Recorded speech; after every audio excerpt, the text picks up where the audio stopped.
Hello, everyone. Trust you guys can hear me good? Oh, Nikki, please don't rickroll me. Not here. Not now. Yeah, I'm sorry I couldn't make it on last night, Eric. I completely just crashed out. Like, I came upstairs with every intention to kind of like go online and like do some cool stuff, and I think I just fell asleep at my desk. And then because I was so tired, I thought it would be a good idea to go downstairs and play VR until 3 in the morning. Yeah, I should probably stop doing that. It's not very good for you. Yeah, they reckon you can never fully catch up on sleep that you miss. Your body just keeps like a constant record of all the sleep you didn't get. It's terrifying. Oh, hey Zach. And Jen as well. Oh, Zach and Jen were kind enough to host me when I was out in the States. This is a long time ago. We played together, right? Yeah, we played together. Yeah, I haven't seen those guys for ages. I hope you're both doing good. What VR? It's an Oculus Quest 2. And I was playing I Expect You to Die. I don't know if you know that game. It's kind of like an escape room sort of puzzle sort of thing. Really addictive. Really addictive. Yeah, it's awesome, man. I mean, we haven't really done any multiplayer stuff yet. So it would be cool at some point to maybe sort of get some people together to do some multiplayer VR stuff. There's a Discord that's set up now. If you go to twitch.tv/chimpspanner, and then you go to the About page, you can find a link to the Discord server. So I've only kind of just set it up, so there's a lot of stuff that I still need to sort. But there is a gaming channel there, and I think at some point I'll try and kind of expand it so maybe we can have like a multiplayer lobby for, you know, subscribers or something like that, and then do some stuff on stream, because that could be quite funny. Just to watch me own everyone effortlessly, because I'm that good at games. I'm not. What are you doing for a job? I know you mentioned having to be up early for it. So I am a music director at a company called Alibi Music, and we do production and library music for stuff like Netflix and Disney and HBO and stuff. So they send us stuff that they're looking for, and I find them the music. It's a very strange job to explain to people. It's like, oh, what do you do? I find music all day, and I honestly thought it would be the easiest part of the job. And it really isn't. It takes a long time, you know, because it's very manual. There's no quicker way to listen to a song than to listen to a song. Thank you for the follows, Jumas and Fizzkits. So yeah, that's more or less what I do. I do some other stuff as well, like metadata. I'm not even going to talk about it. Yeah. But you know, it is what it is. It's definitely kept me in a good place over the last couple of years, and they're great people to work with as well. And I've actually got some music in the catalogue. If you guys ever sort of fancy checking that out, just search my name on Alibi, and you can check out some very strange music that I've done. There's all sorts of stuff on there, like hip hop. I think there's like some Peruvian pan flute music, some 8-bit chiptune. Like it's one of those things that's like whatever they need at the moment, that's kind of what you have to pivot to being able to do. Only spans. Oh, that is good. That is very good, actually. I might steal that. If we ever have to do like a donation round for anything, I'm going to set up an Only Spans. Oh, man. So just to kind of update anyone that's new or first time in the stream, as I know that a couple of you are, kind of a couple of reasons that I've been doing this. Firstly, just to kind of get back into playing guitar. As you are probably more than aware, I disappeared for a while, and just for various reasons, and it's been really cool to kind of just reconnect with people again, start playing my guitar again. The Go Live notification worked. Excellent. Thank you very much, Queen, and thank you for helping me set that up as well, because I honestly wouldn't know what I was doing without your help and Juno's and just about everyone else in that channel. So yeah, thank you very much for your help. But yeah, so kind of we've sort of just been kind of watching me reconnect with the guitar. I've been relearning some old material, some old chimp stuff. And we've also been going through some playthroughs of the material I did with Dan Tompkins from Tesseract. So I'm assuming most of you are aware, but if you're not, we put an album out about a year ago, which was a reworking of his Castles EP. And we redid it as a rock and metal album. And then in January, sort of fingers crossed and COVID willing, we will be playing it live. So that's another part of what we've been doing on here is kind of just... oh wow, Stream Elements just linked the album for me. Was that your doing, Queen? That's very cool, thank you. Yeah, so we've been practicing some stuff on there as well. That's been really cool. But tonight what I was thinking of doing, and also because it was requested, is looking at one of my newer songs, which is Tombstone City. And in the process of kind of getting all my bits together, first of all, I found a couple of old ideas that were like seeds for the song. So that would be kind of interesting to listen to. And then we'll kind of do a playthrough as best I can. And then a bit of a riff breakdown and sort of show what's going on with that. Before I do that, I was talking to my dad just before I came on, and he has a habit of collecting things. Like he just hoards like digital things, and he has a lot of very old stuff that I've done, which you can see in this folder right here. And some of this, I mean, I can't really go by the dates on them because they may have been sort of modified later than that, but some of this goes back a really, really long time. Like, I think possibly before I was even playing guitar, so I would have been like 14 or 15 or something like that. But we were talking a couple of streams ago about old versions of songs, and I remember how bad the first version of The Mirror was because I didn't own an extended range guitar, and I was trying to do the whole thing on bass, and it sounded shocking. And I think I have it here.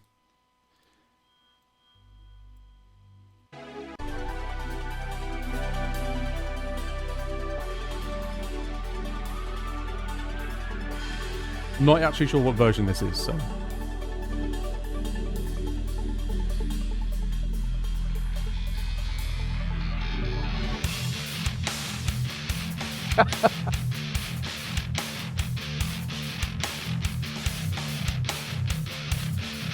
Like, check out that drum kit from Hell, like version 1 drum sound.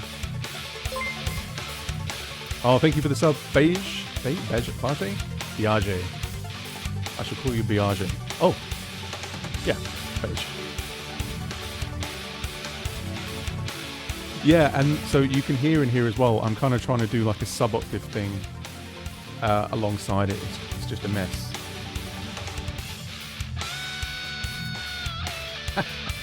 Yeah, me too, Dr. Shred. Me too.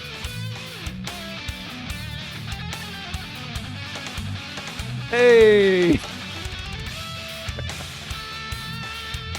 Wow. Man, I haven't heard this for a long time. That sounds okay. It's not too bad.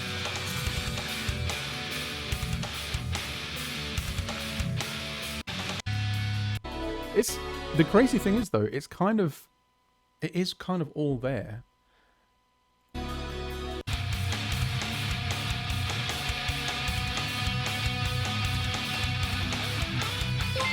I mean, what even is mixing? Oh, hey, Kimmy. Nice to have you with us. But there's another version that's even worse than that.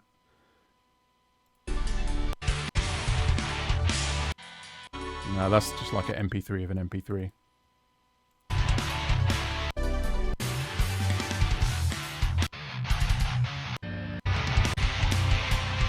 Well, anyway, you guys get the idea. But it was just interesting, kind of like hearing that sort of proto version of it. There's an even older version of it in there somewhere. I mean, it could be any of these. It could be Tasty Noodle Bum. Nope. Oh, I'll have to find it. Oh, this is off Imperium Virago. But yeah, anyway, I just thought it was kind of fun to just dig back through that. Maybe a little bit later or on another stream, we can kind of just dig through this folder, because some of it, I'm not going to lie, it's quite bad. Enter. Who wants to hear my? This was my first attempt at recording a proper guitar solo, and it's not good. You started streaming recently. Cool to have you here. Yeah, this is, I think, maybe my fourth or fifth stream. Do it. I will. But yeah, it's been going really, really well. Just as I said earlier, it's really nice to kind of get back in touch with people. Obviously, because I've not been out playing shows or anything, I've kind of dropped off the map a bit. But just to sort of have people hanging out and joining in with what we're doing is really cool. Oh, lovely. Thank you for the sub, Pace Bouquet. Right, let's check it out. Enter Sandman Solo.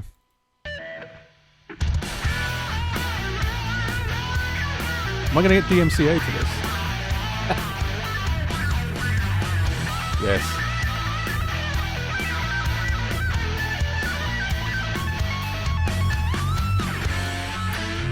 For anyone just joining, this is not new.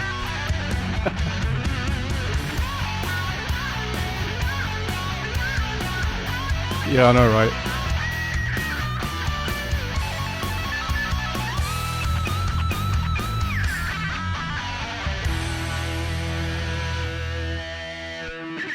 I mean, to be fair, it's not bad. I'm relatively proud of that. I think I was like, I don't know, 17 or something. Korg AX1000G, something like that. All the simp spanners, yes. Oh man, I could go through these all night, but I think we'll save that for another time. What I will show you though is, oh wow, thank you very much for the gifted subs, Dabasha. Perfect name.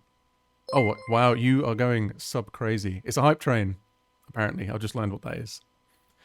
So if we look in old data. So this is a folder of stuff that I had, well, what at the time was going to be, thank you very much for the 5 gifted subs. Subs? I've been in the Midlands too long already. Subs. So this is basically all material that at some point was going to end up on a full length. And some of it has made it into new songs. I mean, you can see there's a track here called Links to Aurora. There's a lot of stuff here that, maybe it would be cool to go through and sort of see what I can use.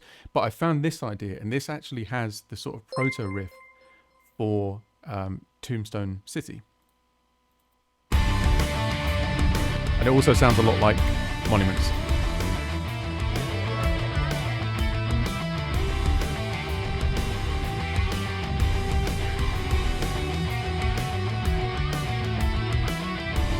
So it doesn't sound an awful lot like it, but there was a shape in there,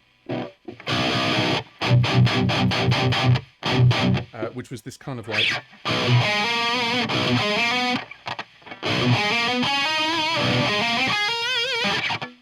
lovely, and then that turned into, I believe it is in Riff Bin, that effing idea.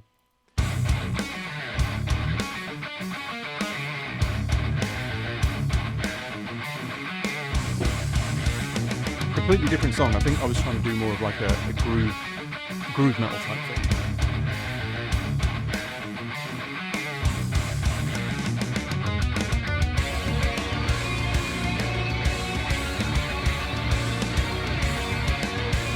And it's so much slower as well. What guitar is that? This is an SIR 27FD. Another one of those really catchy Ibanez model names. I was talking about this a couple of episodes again. Oh, with frets. So that one over there is the 2228A. And then I also have a Line 6 Variax, JTV Variax in there as well, which is really cool. But I was talking a couple of streams ago about, possibly trying to replace this, maybe trying to sell it, and getting something with fret markers. So keep an eye out online because I may be selling this. It's the Damasio deactivators that just come with it. So the 2228 was EMG 808s, and pardon me, the 2228A was deactivators, I think. So what we are going to try and do, and this was requested by Nicole, who is in the chat with us at the moment. She's also got a Twitch channel herself. I don't know how to do shout outs yet, but when I do, I'll do that. But go and give her a follow as well because she's streaming a lot. So what we're going to do is do a playthrough, and then I will kind of just try and go through it like a riff at a time, do it a little bit slower, and just kind of show you guys what's going on with it. I've tried to get myself a good angle of the guitar. I don't know if that's any more clear or useful to you guys than the front cam. It's only a phone camera. I don't have a proper camera yet. It's on the wish list. So we'll go for the playthrough first. I haven't really had a chance to warm up today. That's just me making my excuses, but let's see what happens.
Interesting that bit that I just got to is tricky, which is why I messed it up, but I'll show you why in a bit.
Oh man, as if I messed up the very last two notes.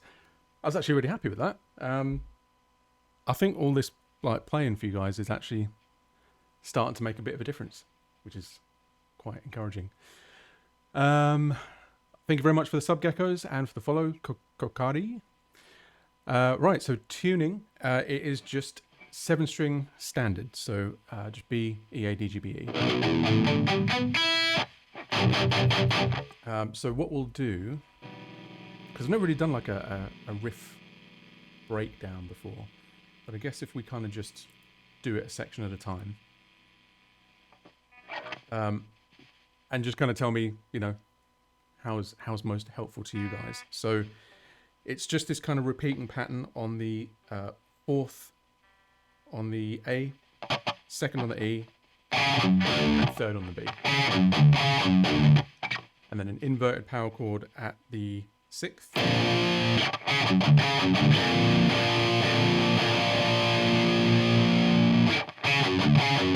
Actually, that's not a terribly useful angle. Let me just bring that a little bit. And hopefully you can kind of make sense of the fret positions from there.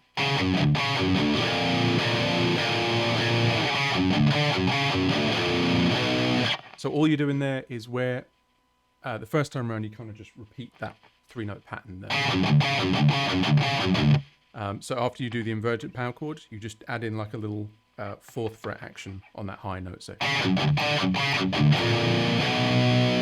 And then it's going from inverted power chord to just like an open octave.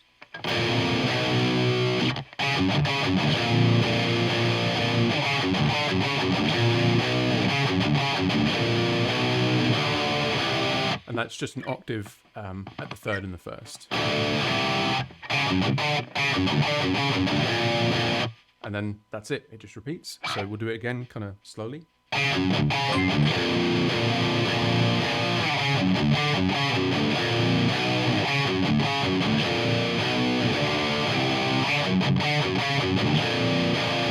Also, is this angle particularly useful, or is this one clearer? I feel like maybe this is clearer, you know, because the lighting's better.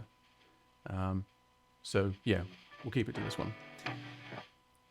So again, we'll actually try muting the guitars that are there, and then you can kind of see it come together in real time.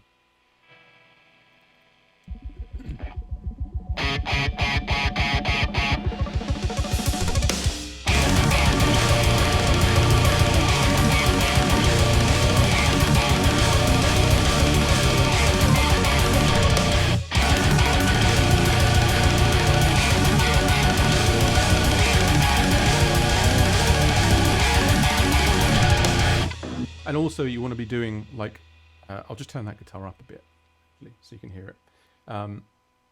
When those inverted power chords happen, you really want to chop those off with like the fat of your hand. So just completely close it off. So that is the first riff, and that motif, the sort of 3-note pattern thing happens a lot, just with sort of variations. So yeah, coming out of that, we've got this kind of little galloping.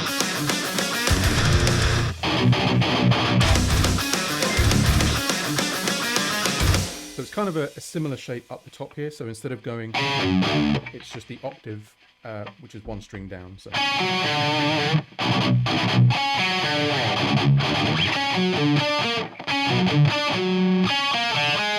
It's actually harder to play it slowly. So that pattern there, it's kind of like what you do down here where you go.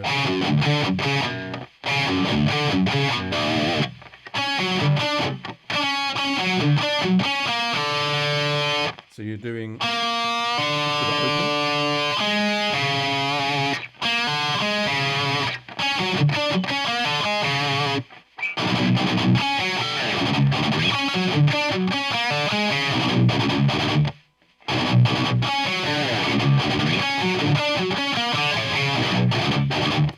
it is literally harder to play slowly.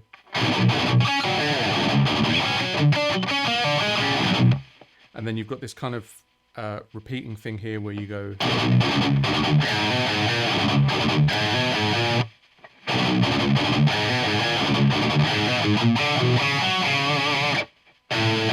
that is just, it's like a little minor third shape from 5th to 7th. And then 4th, just one above the other.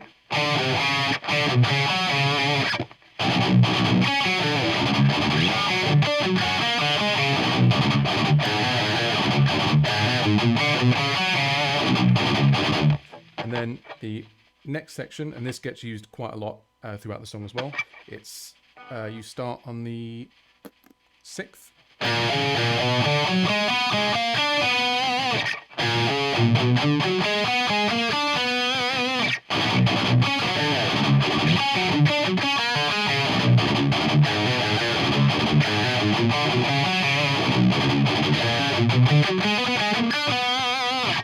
Okay, so we'll do that again with the guitars muted.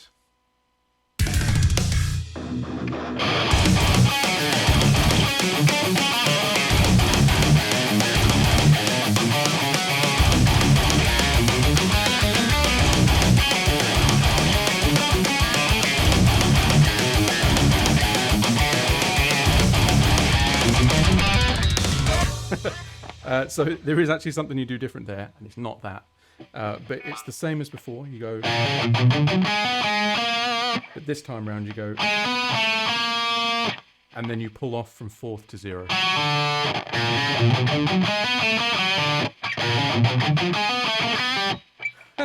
Not that. And then because you go into that open, it kind of frees you up to go back into the...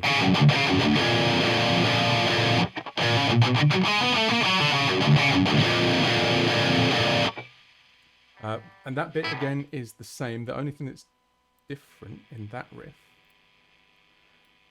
Just say, by the way, if I'm breezing through this too quickly, because I've never really talked people through a riff before. I'll just play them, you know. So this bit is the same with one small exception.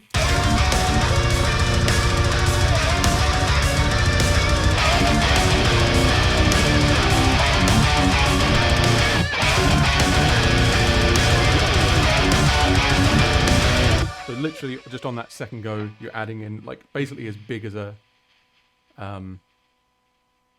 big of a slide as you can.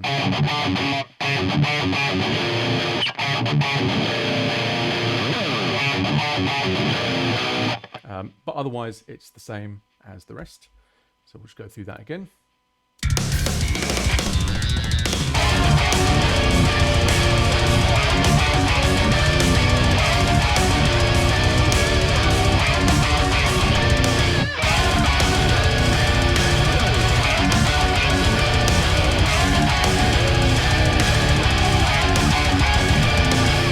And also, because I've not really been talking a lot about right hand on this. Ah, Malian, how you doing, mate? It's, I believe, all alternate picked. So you are just, well, it's alternate, but there's like a double. So down, down, down, down.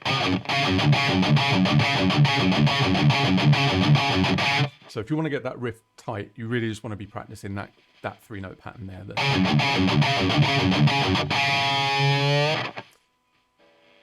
And then this next pattern, it's interesting actually, because I was watching Bart in Textures, and he was talking about the importance of kind of like variations and motifs in his music.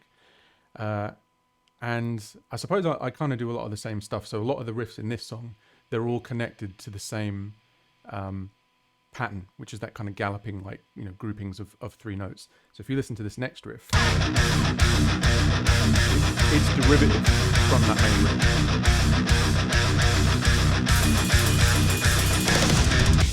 So that is just, you want to go 6th on the E, 3rd on the B, and open on the B.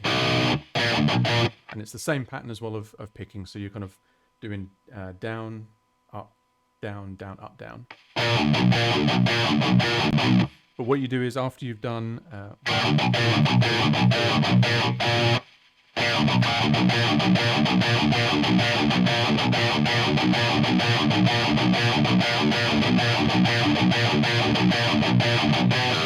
and then it repeats. I couldn't tell you what the pattern is to that. Let me just try and count it out. So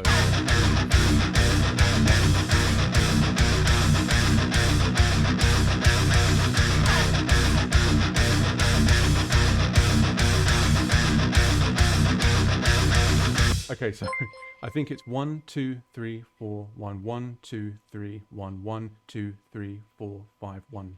Yeah.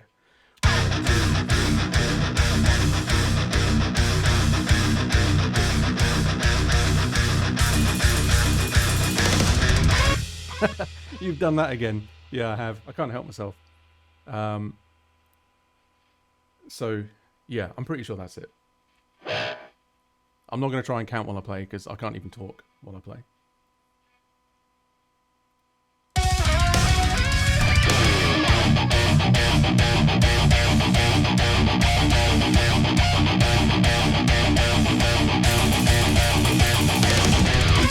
And just as that pattern repeats, you literally just move that that shape 1 fret. Then it gets a little bit different here.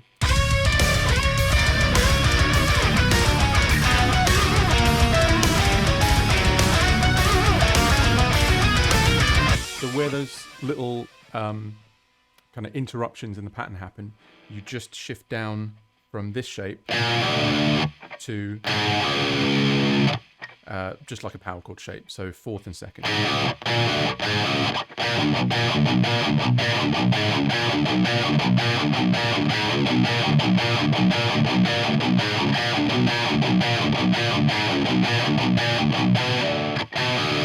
And then unlike the first time where we kind of just move that shape, just keep that 3rd anchored because it's more like, what's the word? Melodic in key. So before where it was a little bit atonal, you're now kind of working within that scale of like.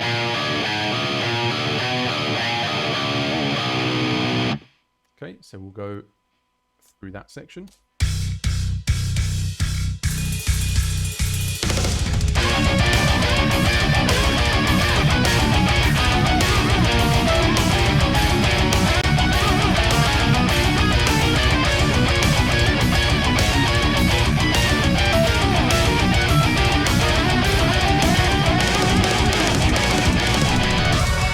And the really important thing with that riff is to try and be like economical with it. Because what I used to do was really sort of dig into it. And then by the time you get to the end of it, you think like, okay, I need a break. And then you have to go into that section. So what I tend to do picking wise on that is just trying to do it alternate as much as I can. So, sorry. Or I think I was actually playing it like completely alternate. So yeah.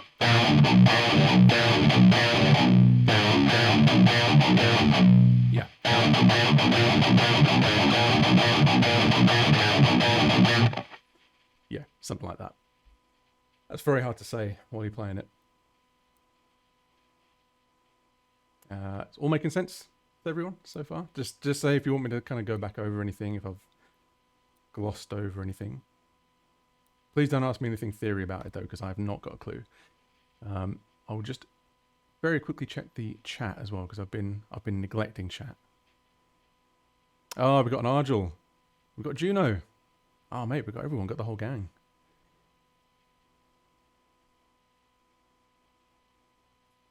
Yeah, to be fair, I mean, when I was first thinking like, oh yeah, I'm going to stream, I'm going to like play my songs, I was thinking, yeah, I can't do that. But it does sort of come quite quickly. And this is all on VOD as well, so you'll be able to kind of go through and, you know, pause it and all the rest of it. Yeah, I'm good, Juno. Really good. I was just explaining to people earlier that I was up till about 3 a.m. playing I Expect You to Die last night. So I'm like a 6 out of 10 right now. Oh my God, thank God. Yeah, I do everything on VOD. I don't know how long it stays active when you're not a partner. I think it does disappear at some point. I was going to record this at the same time as well, but I don't know what kind of impact it's going to have. on performance and that. So on this next riff,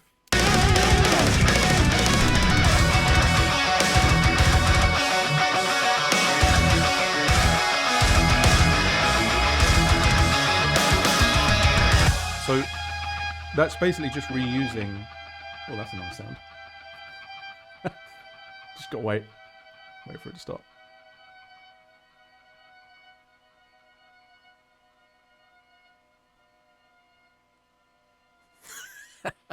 Yeah, so you'll recognize the shape again. It's just using that whole. But the difference there is, this it's kind of like it reminds me a little bit of Bleed, like that. So it's so.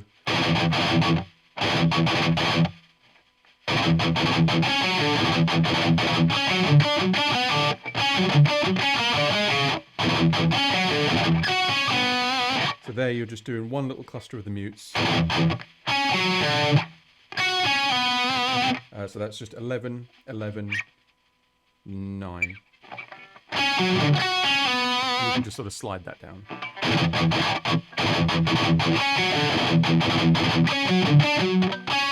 Why is it so hard to play slow compared to fast, man?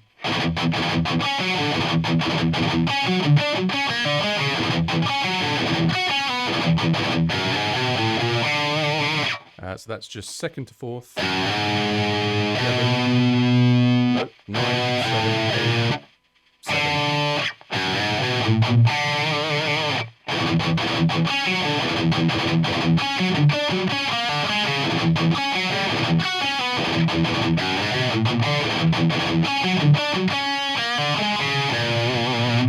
And that's just adding in one extra note after that phrase. So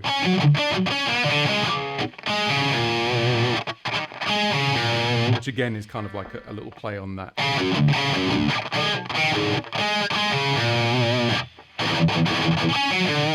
So we'll put that all together.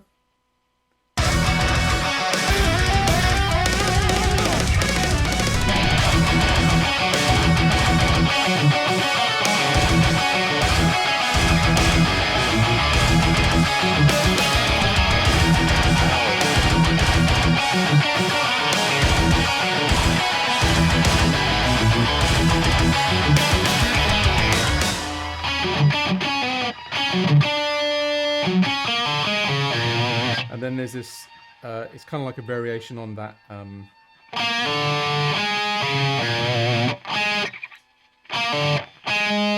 Actually got to refresh myself what it does.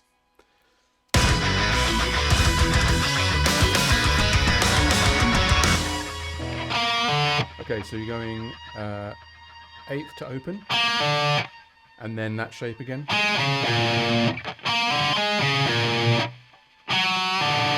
And that's just an open from fourth to 0.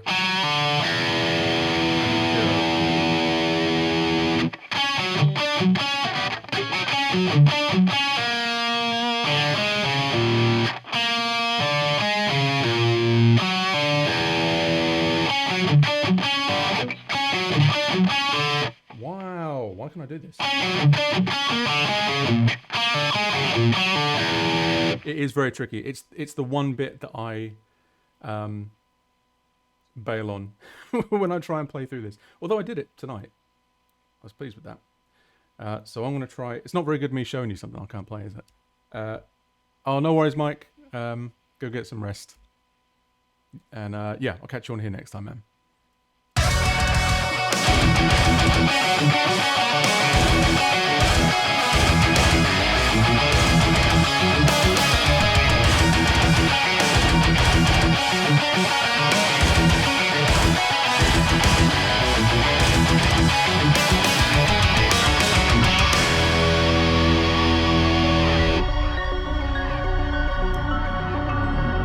And then for this bit, just have a rest. Hydrate.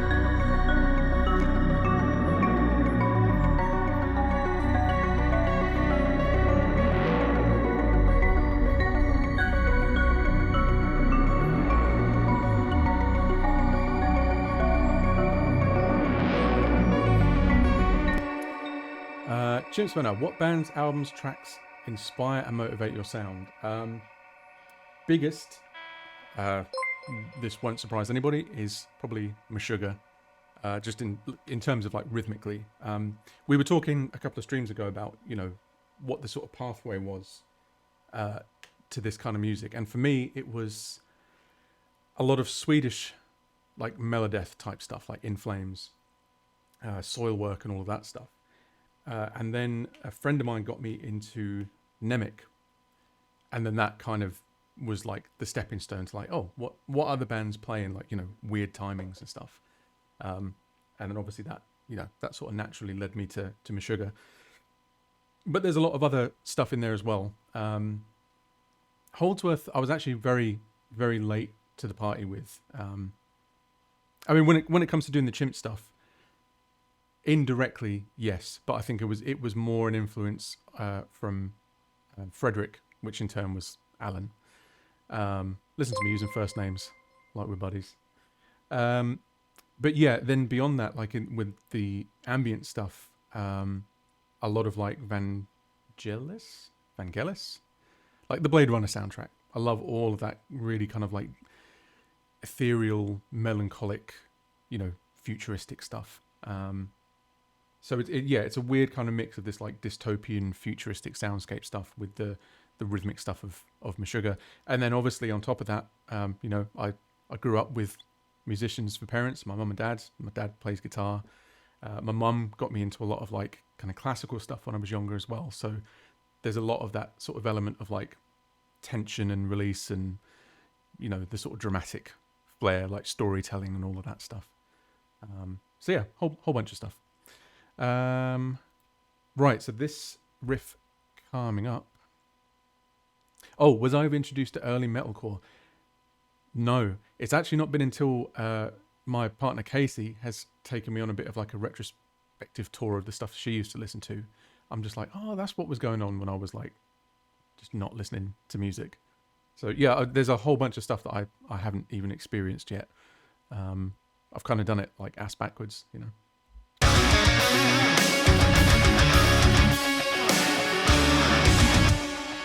So this is kind of like a simplified version of the tapping riff that comes up later, and it is literally just on the B string open to 12, and then 11, 13, 14,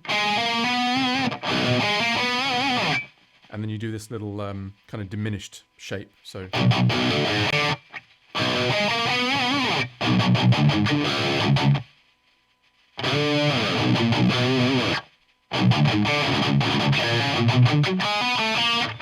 now you remember from earlier we used that shape, the whole. Did I even cover that bit? I don't think I did, but you can see it now. But it's different this time around. So instead of doing, it's more of a like a diminished kind of thing. And instead of doing that third shape, you do a whatever that is.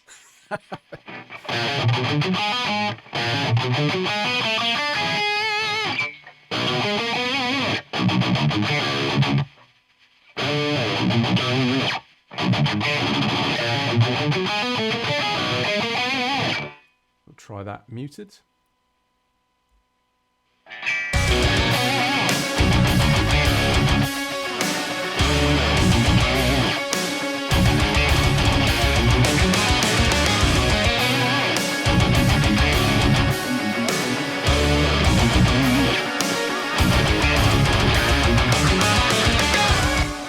Now, the next section that comes in, you keep more or less everything up to that point, but you're adding in these high parts as well. So it's the same as before. But instead of kind of holding and bending, you go. So that's 13 to 15 on the G. Tapping up to 23rd. And then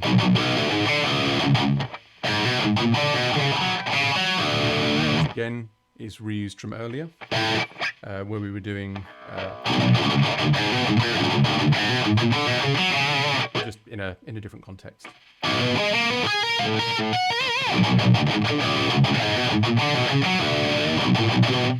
And then instead of going, we do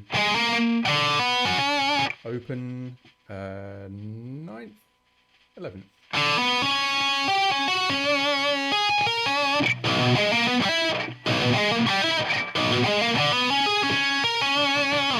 Let me just double check I'm playing the right notes.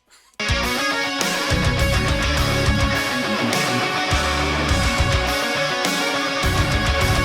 so it's to...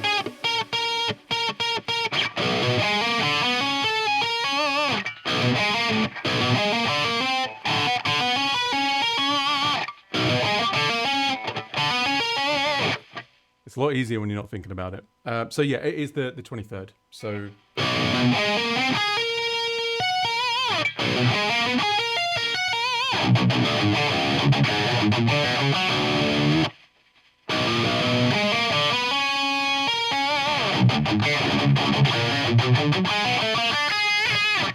Yeah, there's a lot of small bits to put together.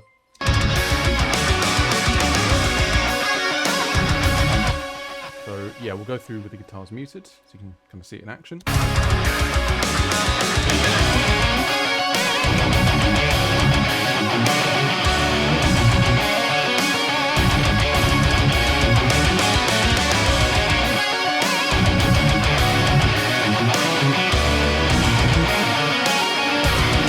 Right, so I'll do something different on the second time. It's... If I could play it, that'd be good.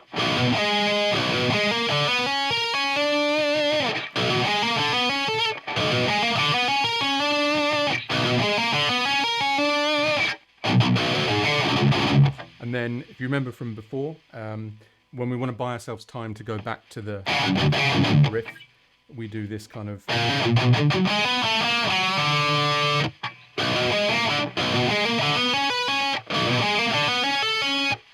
Wow.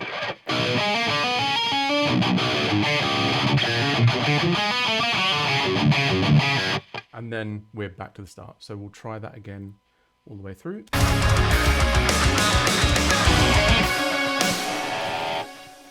I was ready.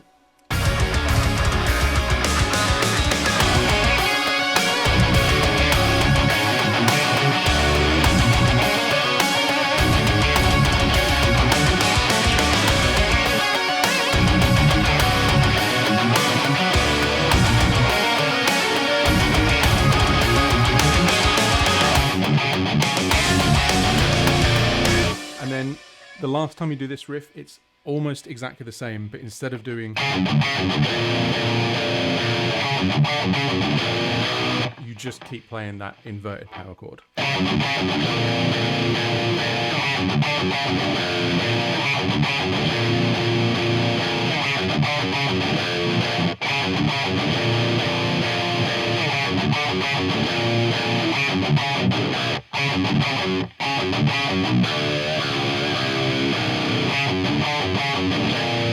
So you've just got that little phrase at the end of the song where you just do... So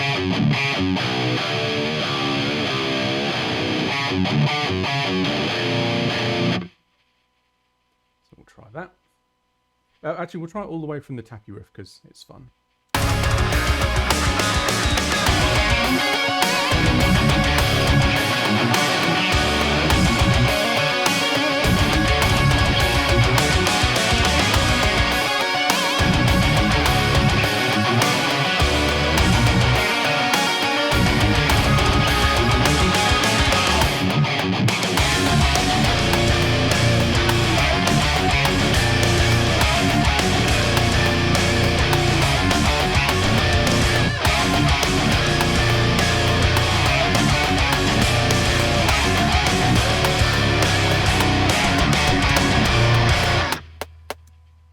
And that is Tombstone City. Thank God for VODs, eh? The main part, I think, in that song is just keeping the picking patterns clean, and also just conserving energy, which I'm notoriously not that good at because I've got quite a stiff picking arm. So I'm always trying to keep my movements really small. Well, I don't keep my movement small, but I'm always thinking like, yeah, I need to really tighten things up. And again, it's especially on that riff where you're doing the whole. If your hands kind of flying around and you're tense, by the time you get to the. Well, yeah. By the time you get to that riff, you'll be knackered out. But yeah, that is Tombstone City, a really fun song to play. I look forward to seeing some covers tomorrow. Yeah, that's quite all right, Nicole. Yeah, pick slant, etc. I mean, again, my technique, especially because I've not really been playing a whole bunch, it's not the best at the moment. So, you know, again, I'm just kind of relearning how to play these songs comfortably and efficiently. Had a lesson with Scott Carstairs a couple of years ago, and he totally changed the way I engage my right hand. I might get some lessons off Scott then. It's the same with whenever Ollie Steele has seen me play guitar. Like he makes a joke out of like how much tension and grip and anger is in my right hand, and it's like, yeah, I know I'm not terribly efficient. But yeah, I hope that made sense to everyone. There's some cool stuff going on in this song, actually. I don't know if there's anything in particular that anyone wants to see about this, but as I've mentioned on a few previous streams, I do all of my stuff in Reason, and a big reason for that is that I really like the synths and the sounds that you can get for it. So if we take this middle break as an example.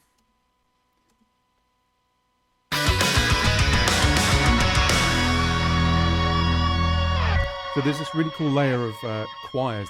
This is an instrument that comes built into Reason. Oh, the guitars are back. Oh, I can't make them go away. Oh, there they are. Yeah, so this is an instrument that comes built into Reason. It's just a sampled choir. And I don't know, this is going to be really obscure now. Have any of you seen the original Invaders from Mars? It's like a 50s sci-fi film, and the soundtrack to it is like these really kind of almost like jazzy what's the guy's name, Steve Reich, like desert music type choirs.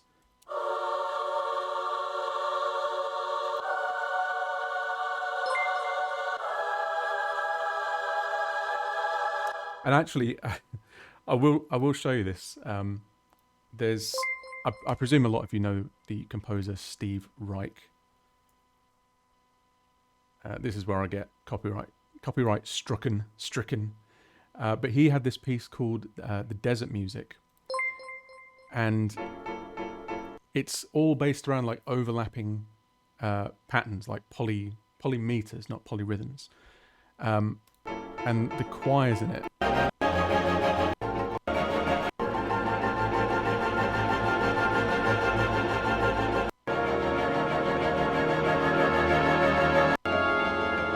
Like, yeah, I love those chord changes. So that was a big part of where the influence for this section came from.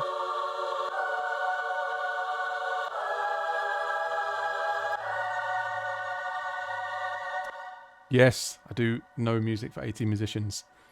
Didn't know we had so many Steve Reich heads in here. And then, yeah, in this ambient break,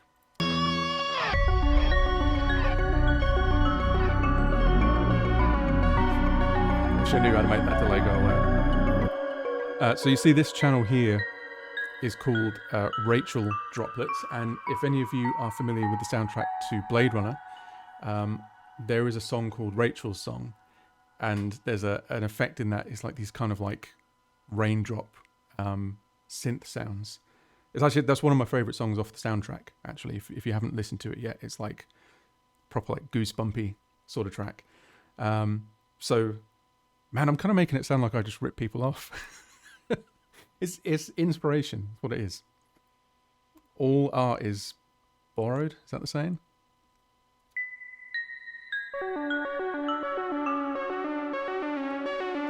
This is just, I think it's some kind of like Moog clone, possibly. Like a Voyager, Moog Voyager.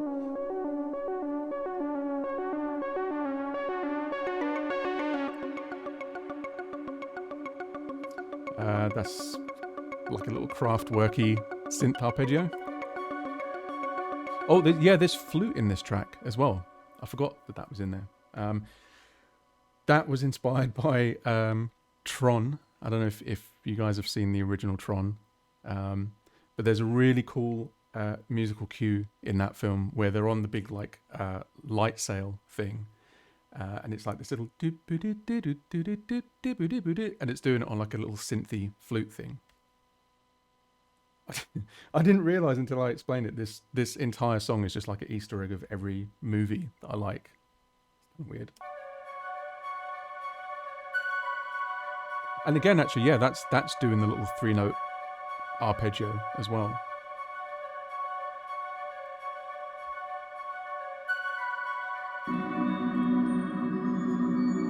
That's just one of my drones that I did for. I don't know if anyone's familiar with the Audio Imperia stuff, but I used to do a lot of their sort of pads, drones, and sound design stuff. So I just used one of my own drones for that because why not? Again, Blade Runner 2049.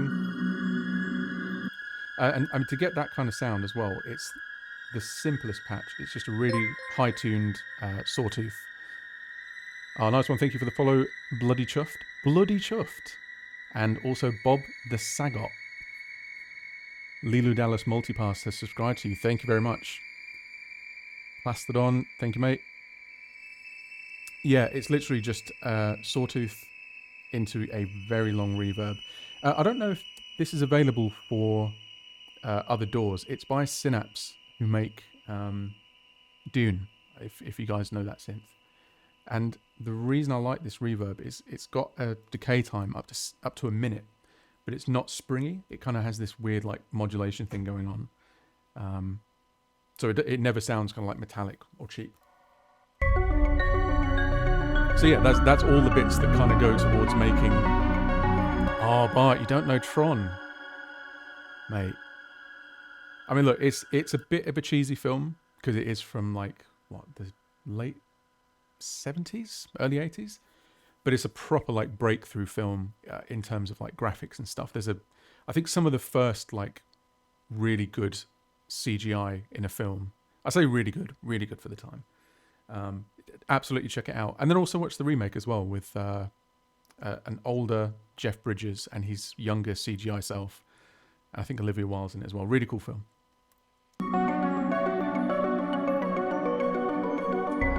But yeah, it's kind of fun just looking at all the bits that that go to creating that. I don't think there's really much else. Oh, there's also, I think I do some synth bass is under a lot of the real bass as well,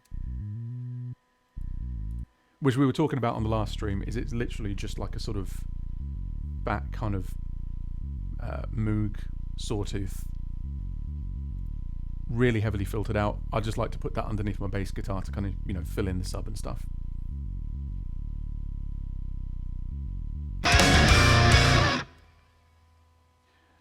Bart, did you catch the playthrough of this, or did you come in right near the end?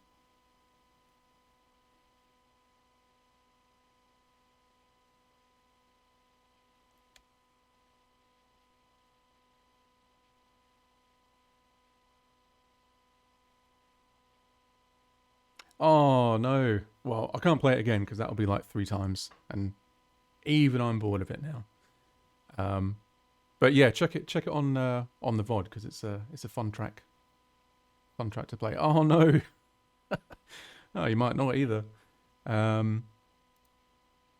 So well, I'll save that because then if I ever sort of want to come back to that and do another jam through that will be useful.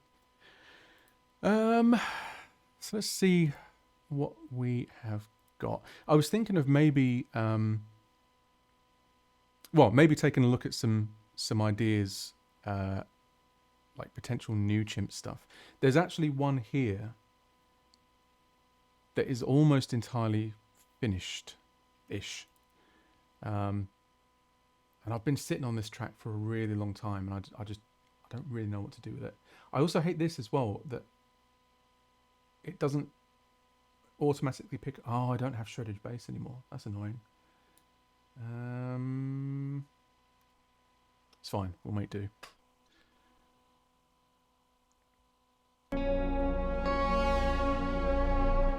Right, so bear with me just a second because I am going to have to put in a new bass guitar. Which for that, probably would have caught on the previous stream. I am using Odeholm Avalanche. In fact, I have a preset for this already. Presets, real guitar, Avalanche bass. There we go. Really cool sample bass. It goes all the way down to like a low C, I think, like a C0 or something. So hopefully, if I... Now, this is interesting because... Okay, no, that makes sense. So we can move all of this down to the Avalanche, and we'll just make sure that it plays. Okay, that's way too low. And then we'll also put the... It sounds so goofy on its own. Right, so I haven't listened to this idea for a fair while. But I'd be interested to kind of get, you know, your take on how it sounds. A little bit bare bones in places, but...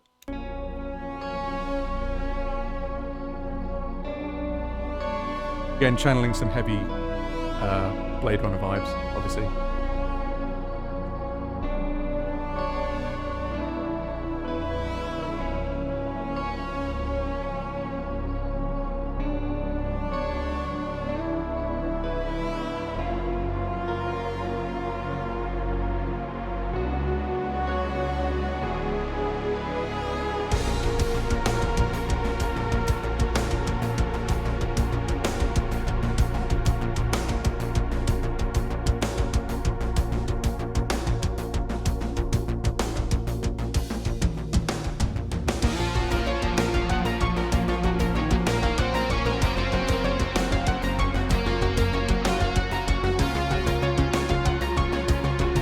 Some of the levels are a bit off and stuff, but just ignore them.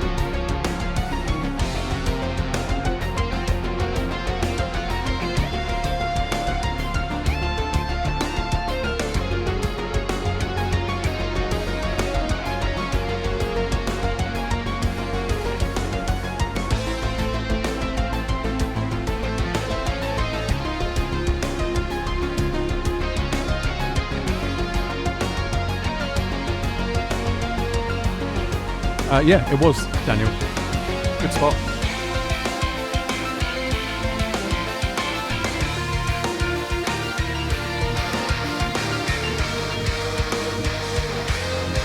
Oh man, you know what? I had all the guitars muted. Like, I was sort of sat here vibing out to it like, yeah, don't remember it sounding this empty. Let's go back to this beginning bit. So this is one of the problems that I had with the song, was that it kind of, this beginning section, if I show you, just feels like it needs a change up in the rhythm. There we go. Sorry, you have to hear it again.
Don't like this bit. This sounds good and shit.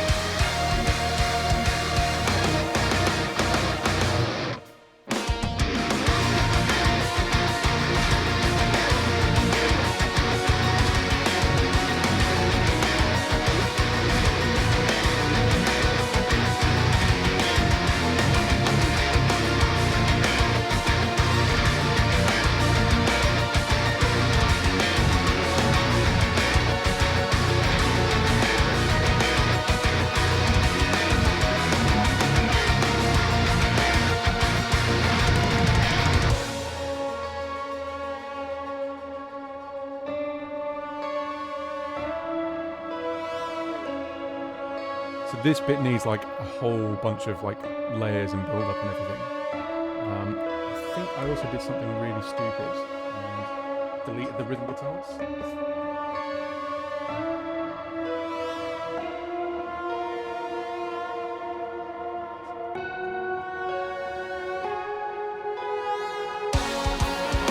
Yeah, I did.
Maybe this is a good riff to end on. Like, I don't know.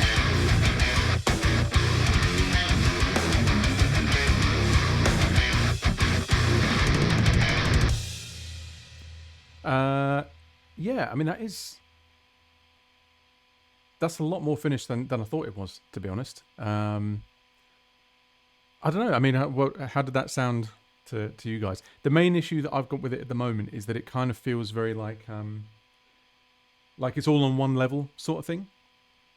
And what I want to do with it at some point is kind of like just change up some of the rhythms a bit. So it's always doing that da, da, da, da, da, da, da, da. Like there's no variation. So if I kind of just chuck in a couple of little hiccups there. There also used to be, there is another riff at the end that's supposed to go there. So these are all the kind of iterations of the idea. Sup, how are you? I'm a big fan of your work. Nice one. Thank you very much, Charles. Nice to have you with us. First time chat, I see, as well. You are right at the very beginning of my streaming adventure. So this is like a really, really old version, but it had this. So this is how it used to end.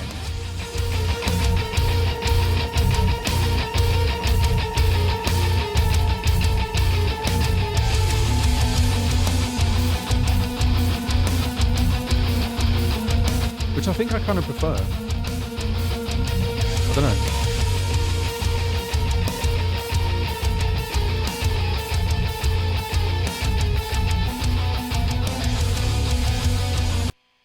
As opposed to kind of settling back on that.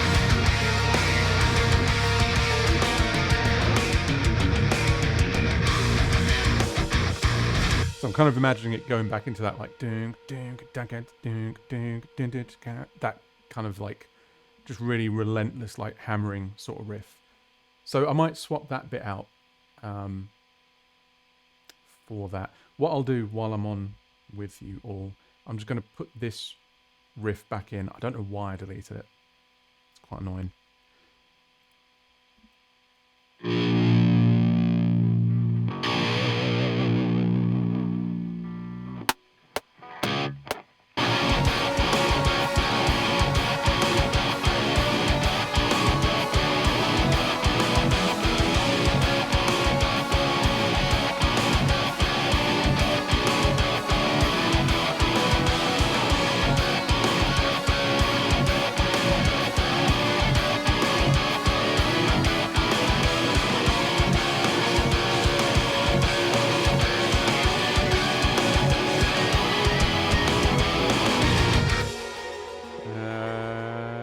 Tiny bit sloppy. Do it again.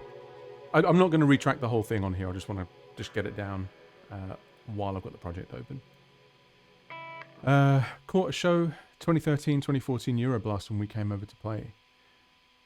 Oh man, what band were you in, Richie? I'm trying to remember which one that was. Was that the one? Because there was a venue they used to have it at where it had this sort of bar area was like in between the two stages, and there were like loads of string lights and a couple of sausage stands, and that was actually my favourite venue for Euroblast. Like, I know Essex Fabric is cool; it's like a big venue and everything, but I really liked the sort of intimacy of the old one. Was it underground? Underground. That was a good venue. I think it's gone now, or it's closed down or something. Heavy Metal Ninjas. Drop us well, if you join the Discord, Richie, I've got a channel in there for sort of posting your work and everything. So yeah, it'd be good to hear what you guys have been up to. It's in the about section of the Twitch channel.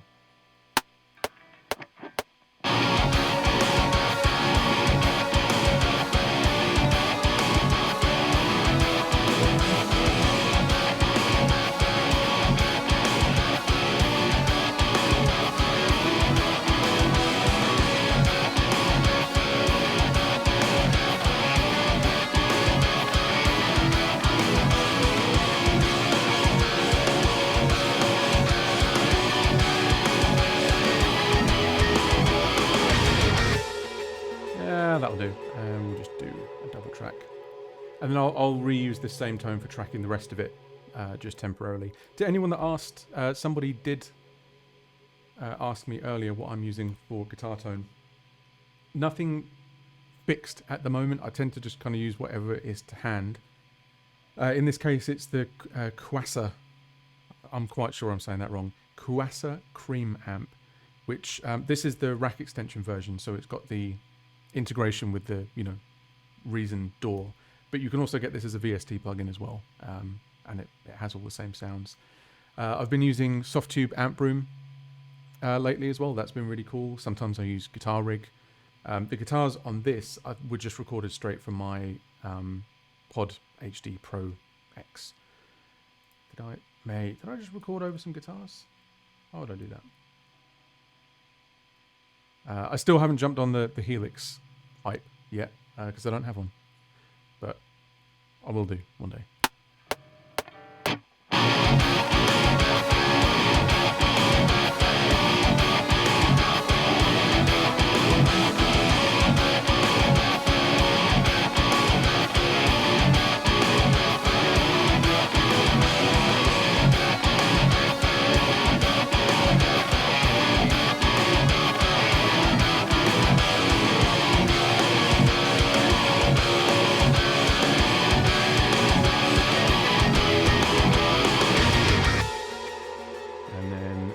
Bass in as well.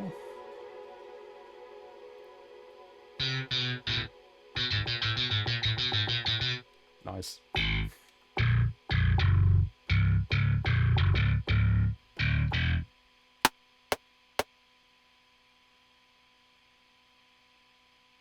Yeah. Get the keyboard cam back. Nice one. Thank you very much for the follow, Hexabot.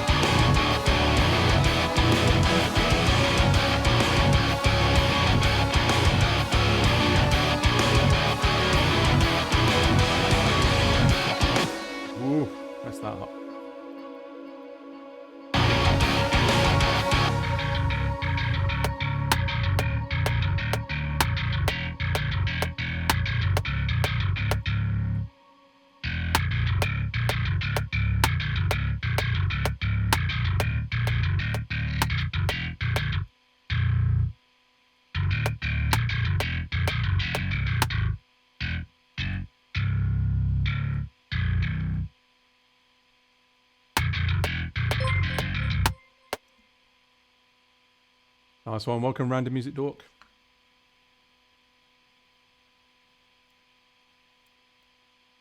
All right, see how that sounds. We'll hand those guitars as well.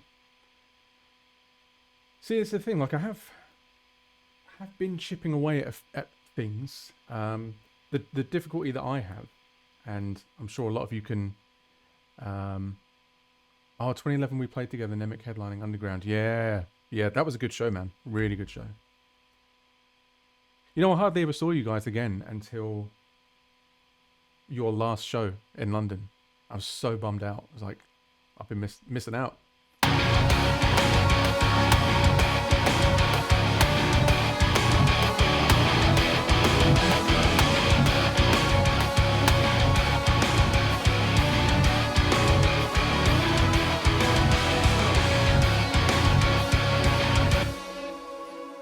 Yeah, but anyway, that's that song. It is kind of quite near finished, but it needs some work. It's a little bit repetitive. While we're at it, I mean, I guess we might as well look at a few new ideas, probably for the rest of the hour. I'm going to try not to have a really late night tonight, because it completely does me in the next day for work. So we'll sort of try and sneak in a few early peaks of some Chimp songs. Bearing in mind, I don't know what's in a lot of these. We worked on It's Late and I'm Hot. We worked on that last stream. I think it was a couple of nights ago. Zombie mode tomorrow. Yeah. No. I am genuinely trying to sort my pattern out, because it's like, it's very like concentration intensive work that I do in the job. And it's like, if you're tired and dehydrated, say you've been up all night playing VR and existing on coffee, it's not very good for you. I think I played this one on stream a couple of nights ago, but for anyone that wasn't there for that, this is a cool track.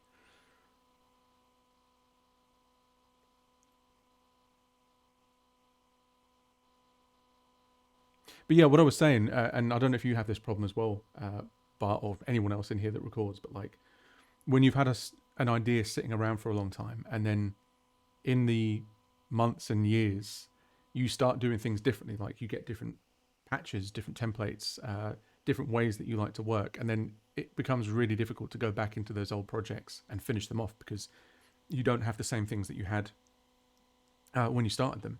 And that's kind of where I've been stuck at with a lot of these ideas, is that I'm always kind of re-recording them and thinking like, okay, well, if I start this now with my new sound, and then I'll carry on.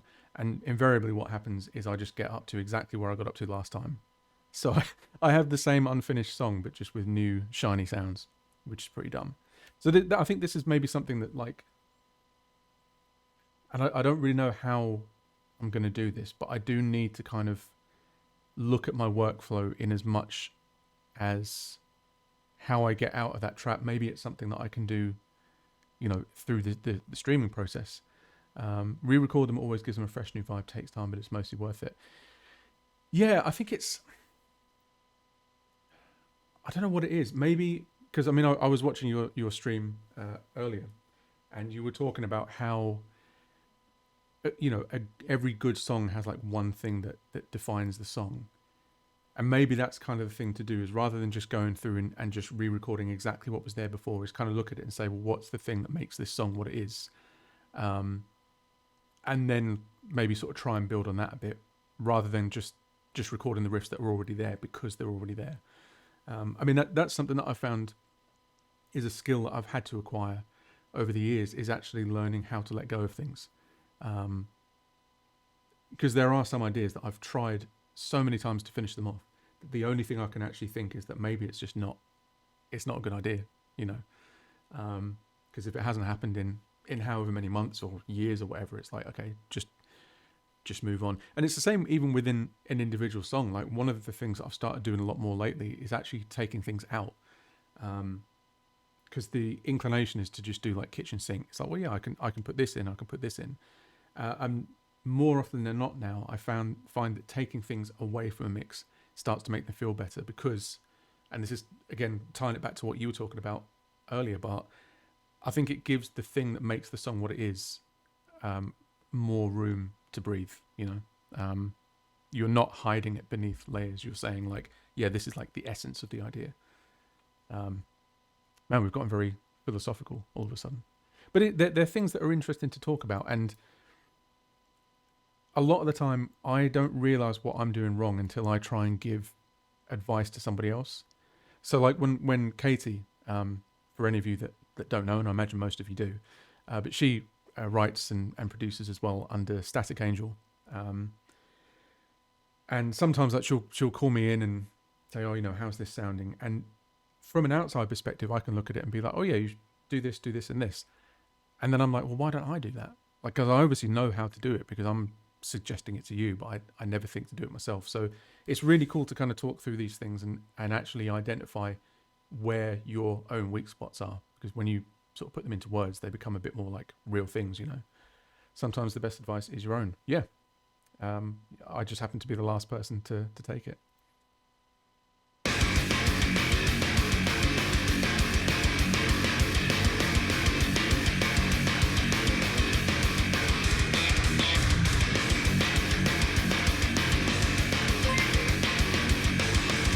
Awesome. Thanks for the follow, Burrito.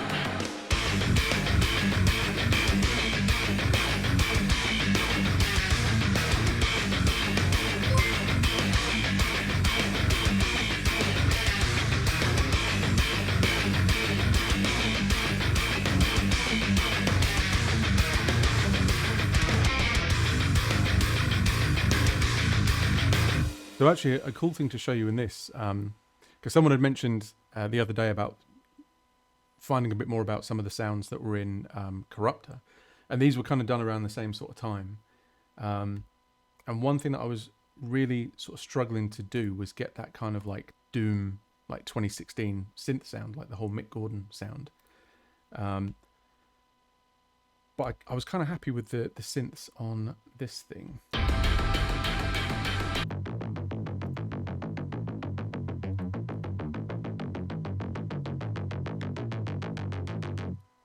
So this is another really cool synth, again by Synapse, who make Dune.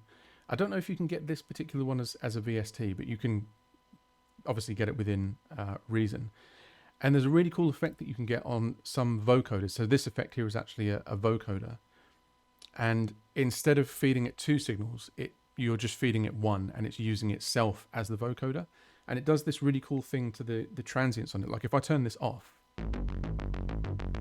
like it's nothing. But if you put that on, you get this kind of like, I don't know, almost like a little zap at the start of the sound. And it really sort of focuses the mid-range on it as well.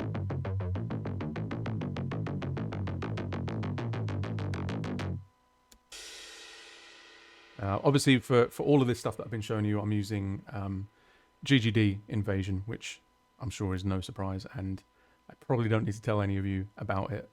But it's been a real game changer for me in terms of like having a sound that I can write with really quickly that sounds good and inspiring.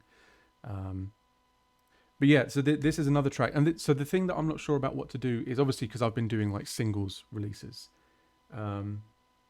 This and maybe the idea that we looked at just now could kind of fit together potentially as like a sort of EP type thing. But then I am enjoying doing the singles releases, so I think I might just keep doing that. But that's certainly two songs that are almost at the point of being ready. Let's see what else we've got here. If anyone sees anything, by the way, that looks Fear Factory synths. The interesting thing is I always forget to cite Fear Factory as influences. Like I always go straight for like Nemec, Meshuggah, all the rest of it. But like Fear Factory were right there at the start for me. In terms of like, really like low tuned machine gunning riffs and all of that stuff. I don't know. How about you guys tell me what sounds interesting, and I'll load it up, whatever it is. We'll have a moment of truth here and see how bad it really is. Oh, that sounds good. Big, silly, dumb chorus, stupid shit.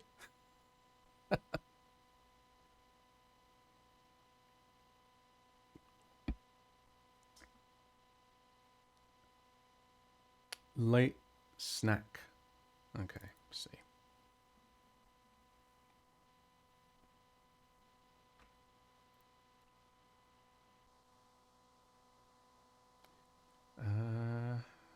Don't even know if I still have this. Let's see. Oh, right, that 80s thing. This is another really troublesome track. It's almost at the point of being finished, but I can't figure out how to merge two parts of the song. We'll load it up in a second, because I really like a couple of the riffs in it. I might even play some, and then you can see me play some guitar, but instead of just clicking through my projects.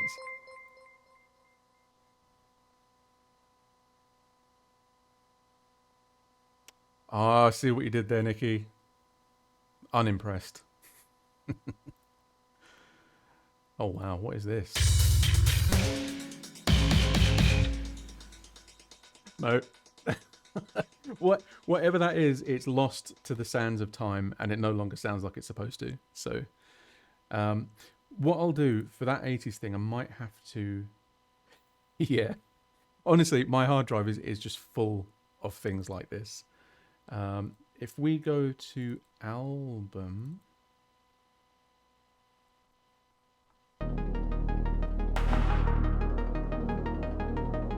So again, this is all like super, super rough.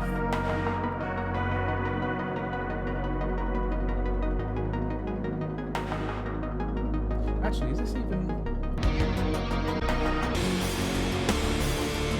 Nope, that is the wrong version. There we go.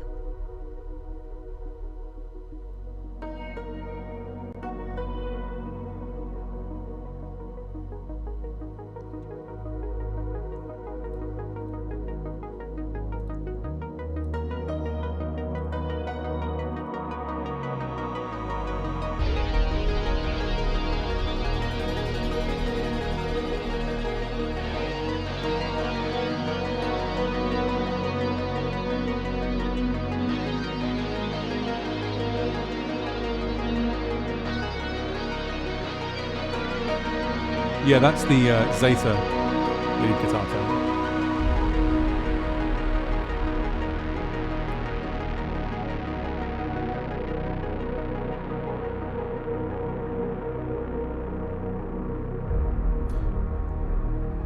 I will pause this a sec because I think this is the project that it's from. And then we can kind of look at some of the stuff in it.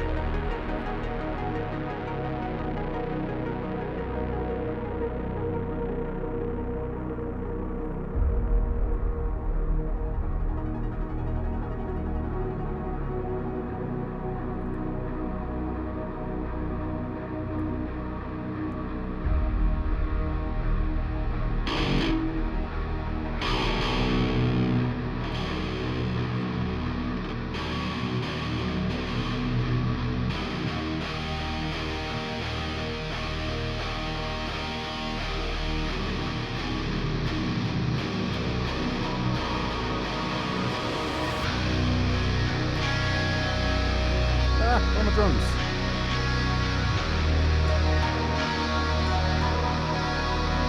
Oh. Okay, bear with me a second. I can get these back. I can rebuild. So we'll do new from template, corrupted drums and bass. Absolutely over the moon with this new computer, by the way. Because I don't know if you guys were around for like the very first stream that I did. And I was trying to do everything off of a single 2017 MacBook Pro, and it was just like a dumpster fire, complete disaster. Since getting this one, it's like I've got two full projects open at 64 samples and OBS, and it's like just chewing through it. Really, really happy. And I'm back on PC now as well, which is nice. Right, so let's go to this project and paste. I don't know why they haven't loaded. That's kind of strange.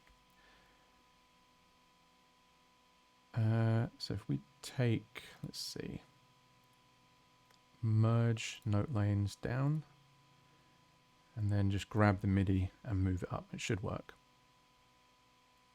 That's very odd though, that's never happened before where they've just disappeared. Like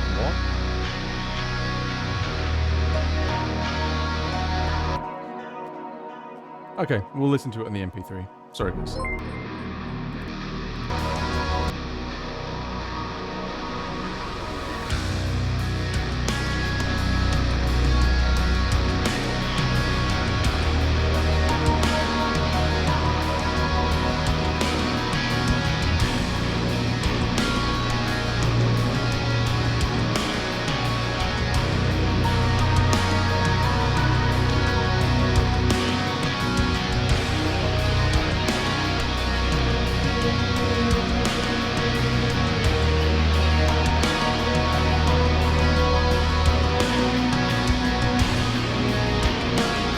Can't remember what it does.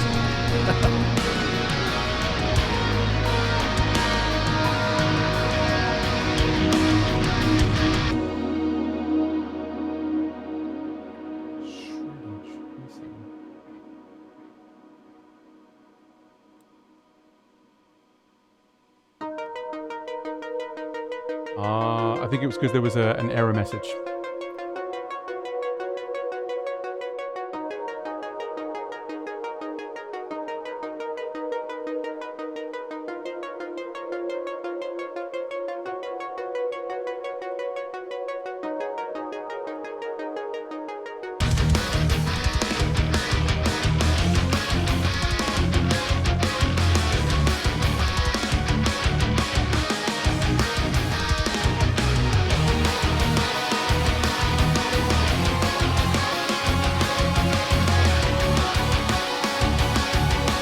Wait, this bears learning because it's a cool riff. Let me just see if this plays now, actually. There we go. Ah, that stupid contact sampler.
So again, with that song, I feel like that's almost finished. The thing that I can't figure out is how to bridge between this like mega Deftonesy bit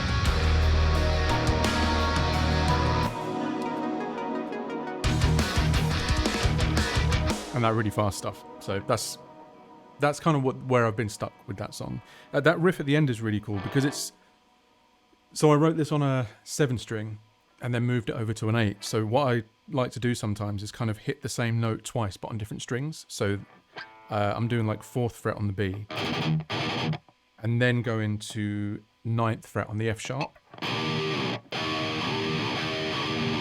And it almost lets you do like a whammy down effect.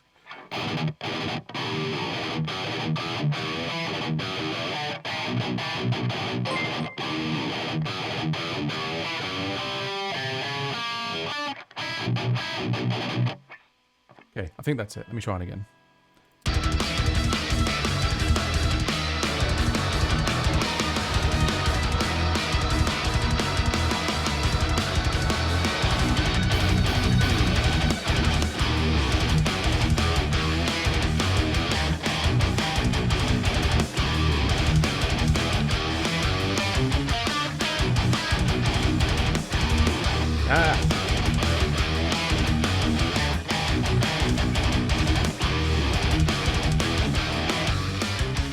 There's also there's a riff a bit like that in Aurora as well.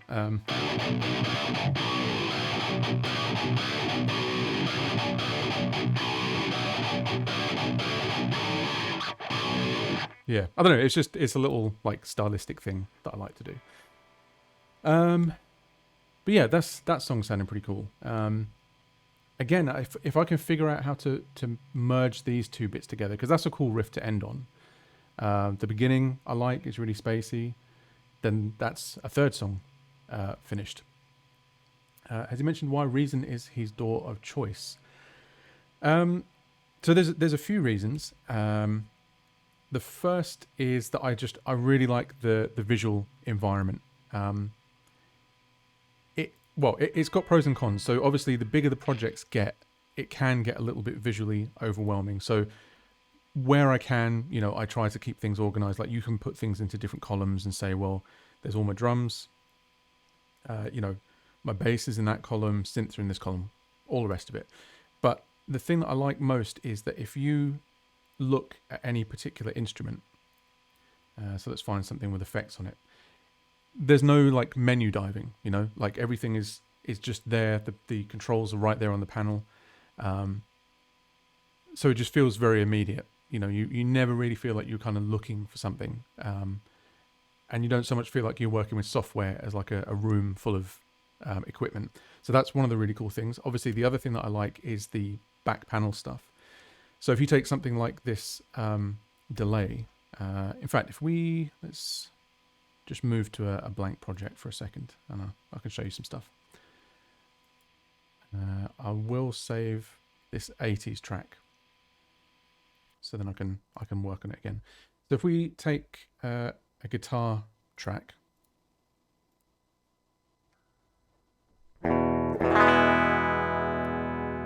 so I could put a delay onto here.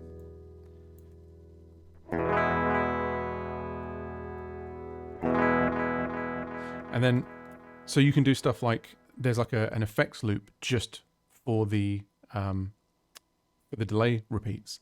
So in there, I could put a reverb and then hook that reverb up into the delay trails. And then you get this kind of sound.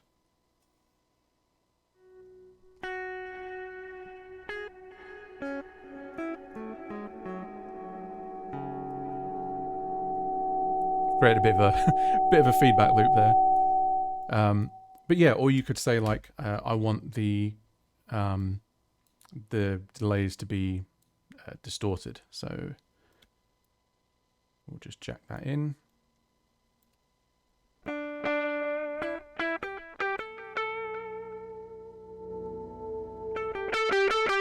Yeah, I'm not really giving the best demonstration of it, but it's just that flexibility of being able to say, yeah, I want to plug anything into anything else. And then the other thing that's really cool is if let's look at battle mode again, is the automation. So if you're familiar with automating in something like Cubase, a lot of the times it will keep the automation as like points on a line, where what it does in Reason is it keeps the automation inside of clips. So this is the automation for this control. And the really nice thing is that when it stops, it's always going to return to this value here. So if I want to take this automation and say, yep, I want it to happen here, I want it to happen there, but be longer, and I want to reverse it, and then I want to grab that and do that. All of that space in between, the sound is gonna be what it's supposed to be. You don't have to then go back in and say, well, because I took that down to 0, I now have to put it back. Yeah, exactly. No need to reset. And I haven't really used anything else that works that way. Cubase definitely doesn't. Like if you automate 10 things on Cubase, you have to put 10 things back the way you found them, which is just, it's like a pain in the ass. If it had static automation values, it would be like game changer. But Reason is the only thing that I have that has that. Oh, and don't get me wrong, I've got a lot of love for Cubase. You know, I started out on Cubase in like the 90s. And I have 11 Pro and I still use it for the odd thing. But yeah, Reason I've been in for, I don't know, like 7-8 years, something like that. So yeah, I mean, those are some of the more complete ideas. I think there's maybe one or two. I feel like my mic is sagging. There we go. Get a pill for that. Let's see. So this is all kind of, I say new stuff. This is stuff within the last sort of year or so, couple of years. There's also, that needs to be a name, by the way, of a song or an album. Basic Chimp Stinct. I haven't seen Reason often among most guitar-based music. Yeah, it's mostly associated with electronic stuff. The really cool thing about it, and I can't show you at the moment because Casey's using my Cubase dongle, is you can take the rack. Yeah, Inspiring Formulas has just beat me to it. You can take that whole rack section and then use it in something like Logic, Live, Cubase, Reaper, whatever. And then obviously the only thing you miss out on there is like the integration between like the back sockets, like other instruments and stuff. But it's really, really, really cool. Let's see.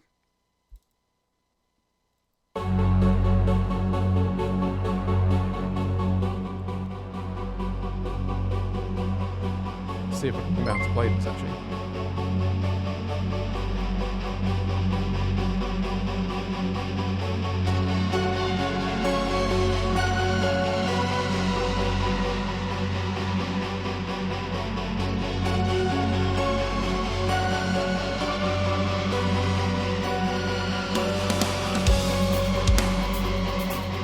Deftones alert.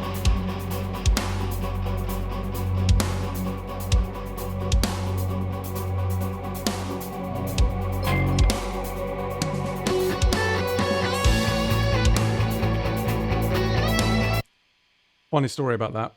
Do you guys remember the, I think, was it Lonely Island, Dick in a Box? Yeah, sing it.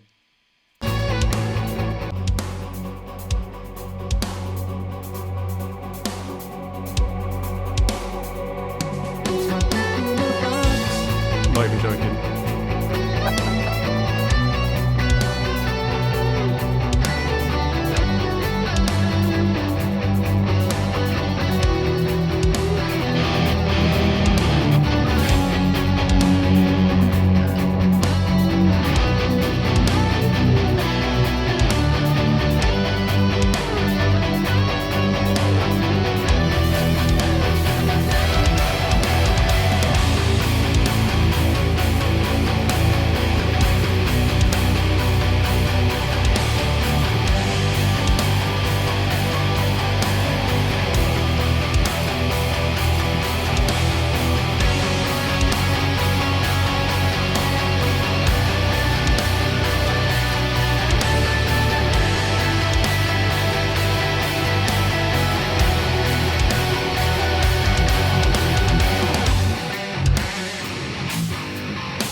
Wait, I need to learn this.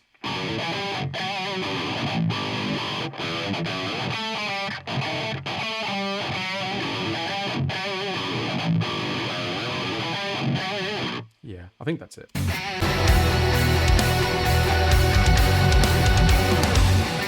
Lick in a Box. That was good. Enjoyed that.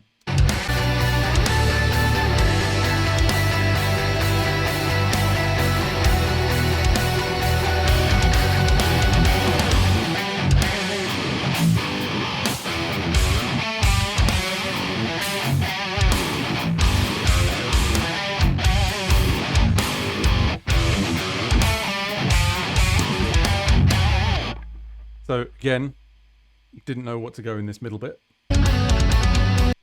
Oh, this song actually has the lick in it as well. Double lick.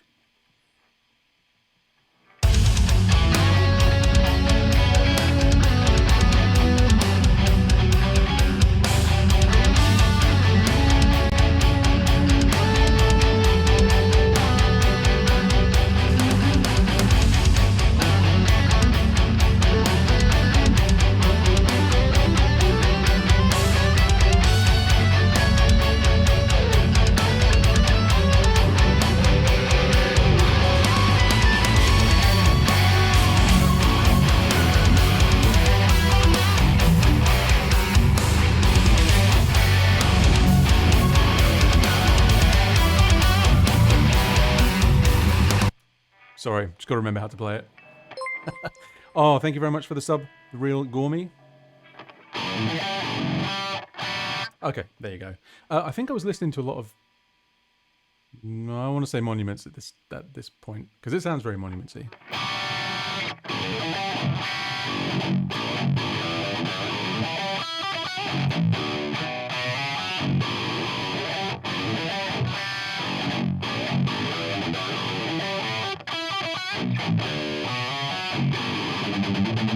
Okay, let's try again.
Yeah, that's the one, Katie.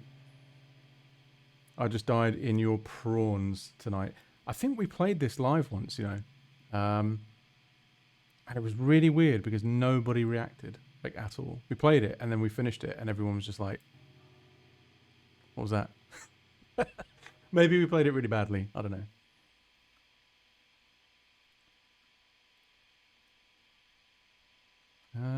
Let's see.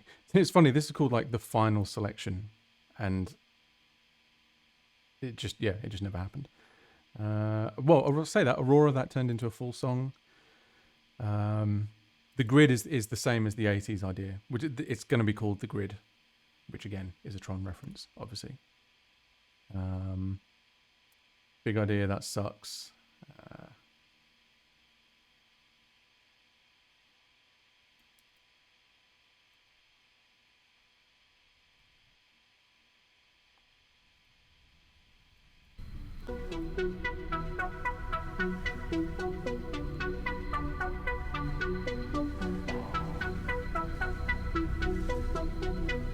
This is another one I have no idea what to do with.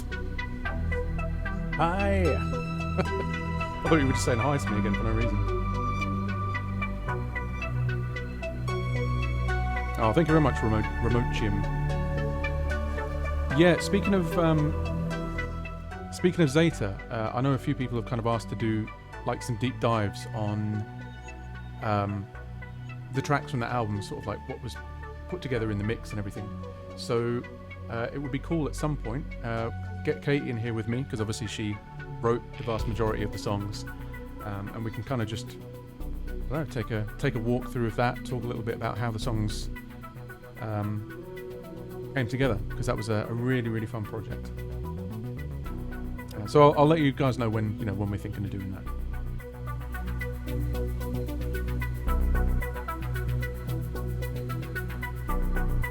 Not doing it, Nikki. I know what you're going to say. It's not happening. On this occasion, I am going to have to give you up and let you down.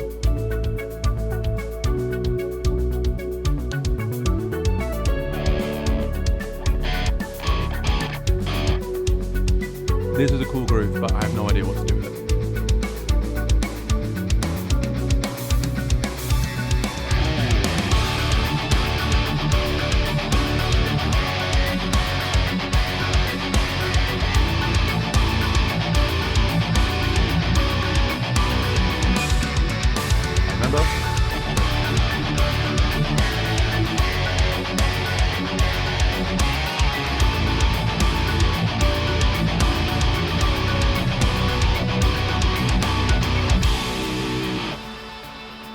Oh, not you as well. Cloud City.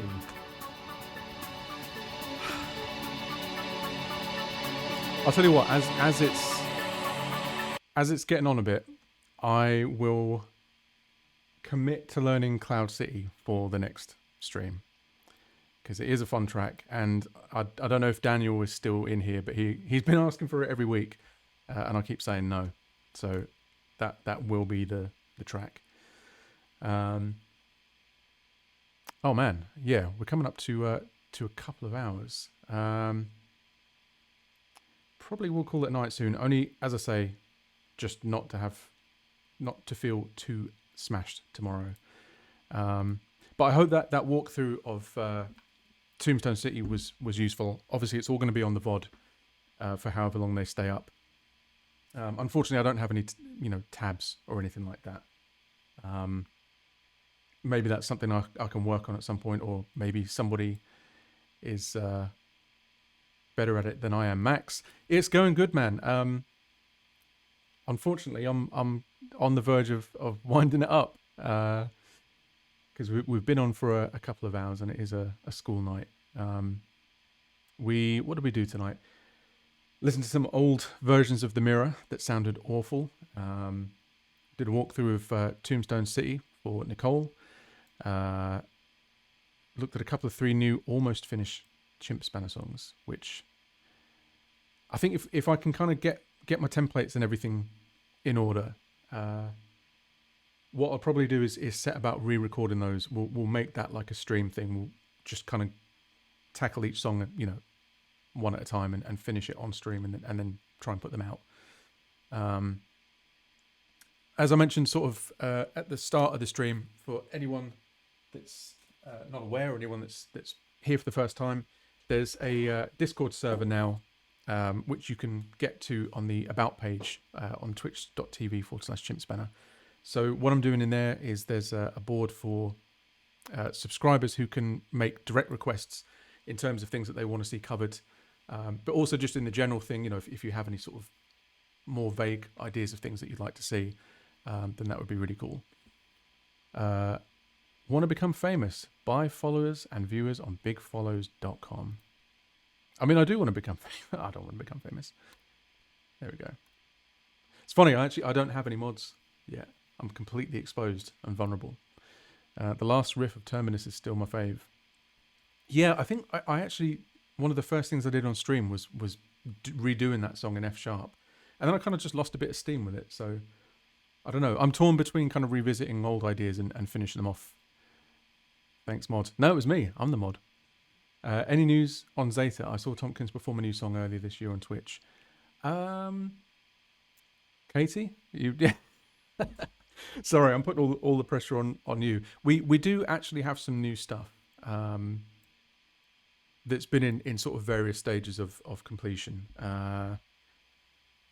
And bear with me just a sec. I'm just going to get some music on in the back. I think the issue that we had was we didn't know like what direction to take it in. So at the time when we did the first Zeta album, why me? Because you were writing all the songs. Yeah, at the time we did it, obviously synthwave was kind of like the big thing, and then it got really, really tapped out. Like everyone was doing synthwave albums. I think even like Muse did a synthwave album or a synthwave song. Like it just got a bit crazy. So then we started thinking like, oh yeah, maybe we should kind of do something completely different with it and go like more like cyberpunk dystopian sort of thing. But I don't know. They jumped on the synthwave train. Yeah, I mean everyone did. But I still feel that if we do it right, then we can still do something that that not a lot of people are doing. Man, sorry. It's absolutely painful watching me just trying to find a file on my computer. Yeah, so that's something that we'll do at some point, is kind of go through those projects. But as I say, if you join the Discord, you know, obviously I'm all ears as to what kind of stuff you guys would like to see. Stack Games have got me into synthwave stuff. Yeah, I mean, I've said this a few times, like, Katie is very much my my gateway into styles of music outside of metal. And if you haven't checked her stuff out, by the way, she has a musical project which I am going to link right in here. I need to set this all up, so... oh, actually, hang on. I think... oh, man, Queen. I don't know if Queen's still in here. She did set this up. If you search for Static Angel, which I'll put in the chat, that's Katie's solo stuff that she's been doing outside of Zeta. And it's really cool. It's like super hype. How would you describe it? Like neo trance, something or other. But yeah, I think we'll kind of wrap it up here for tonight. I know it's kind of a shortish stream, but yeah, please do come and pop in the Discord. Tell me the kind of stuff that you'd like to see. Thank you so much for everyone that's hung out with me tonight, for all the gifted subs, all the follows. I just want to see you compose and your writing process. Huge fan. Yeah, the next stream that I do, I'm away on this weekend coming, so I'll probably do another short one during the week, and then next week we'll aim for maybe a longer session, like on the weekend or something. Or am I away that weekend? In any case, I'll plan in a session where I kind of just do my thing, and we can talk a little bit about how that goes. But yeah, as I say, thank you very much for all the new follows, all the subs. Really appreciate the support. Come hang out in Discord, and I look forward to chatting to you all there. And yeah, enjoy the rest of your days and nights, guys. Catch you next time.